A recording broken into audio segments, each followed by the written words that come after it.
Well, thank you, Mr. Chairman. I'm very pleased to be here, and I so thank you for calling this hearing because I will discuss the bill that I have introduced that I hope is going to give law enforcement and prison officials more capabilities to protect the public, and I look forward to talking about that.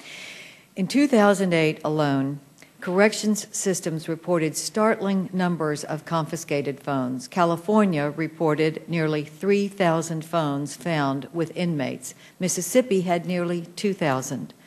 The problem is not unique to just states. The Federal Bureau of Prisons reports they confiscated more than 1,600 phones during 2008.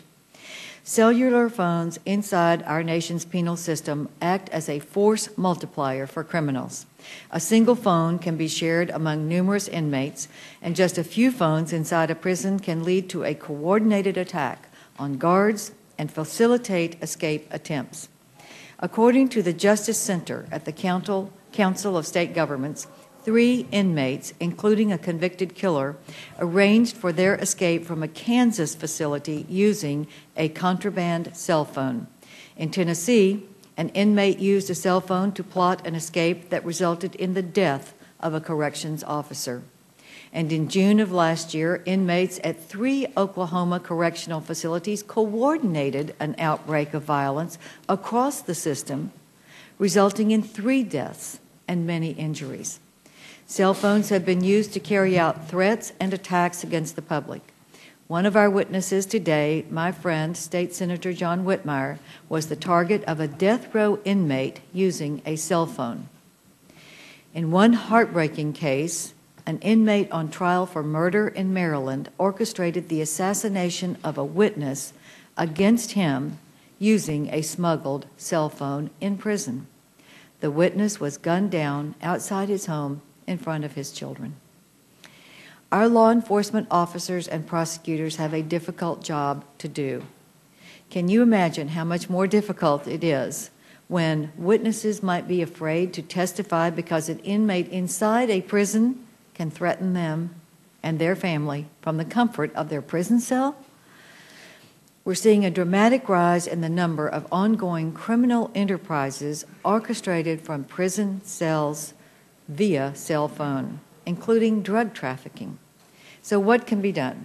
This morning we will hear from a number of witnesses on the front lines. The states clearly have an important responsibility, but Mr. Chairman, we do too. To be successful, our corrections officers need as many tools as we can give them to prevent the use of phones if they evade detection and discovery. When a single call can result in someone's death, we have an obligation to exhaust every technology at our disposal. At the moment, the FCC Act, Federal Communications Act, prohibits the use of jamming devices in all but a few cases. The prohibition against intentional interference serves an important purpose. Unregulated use of jamming technology could pose significant risks to commercial wireless operations and also public safety communications. I am mindful of those concerns, and I believe they are legitimate. But I'm also concerned that the efforts being made at the state level alone are not sufficient to keep pace with the scope of this problem. In January, I introduced Senate Bill 251, the Safe Prisons Communications Act. I am joined in this bipartisan effort by several members of the committee, and my lead co-sponsor is Senator Barbara Mikulski from Maryland. The bill preserves the general prohibition against intentional interference with wireless communications.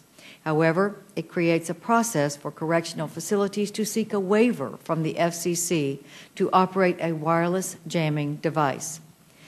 The bill does not grant this authority outright. It directs the FCC to conduct a robust rulemaking in which it considers whether it is in the public interest to allow waivers and under what circumstances. The Commission will also conduct a device approval process that ensures that devices operate with the lowest possible power output and include other interference mitigating measures. Each correctional facility would have to apply individually for the ability to deploy jamming technology. So, Mr. Chairman, let me say that AT&T and Verizon, the largest providers at this time, have worked with our staff to try to address the concerns which are legitimate of the wireless companies. And I want to work with them and continue to work with them. I also look forward to working with the representative of the organization that represents the wireless communications companies, because it's in everyone's interest that we not interrupt service to legitimate consumers. However, we also need to make sure that when a person is incarcerated in prison, that the public should feel safe from that particular criminal. And that's the way it used to be before the sophisticated criminal and the sophisticated technology intervened. So I'm going to continue to work with everyone in this process, all of the public service providers, the prison and corrections facility representatives.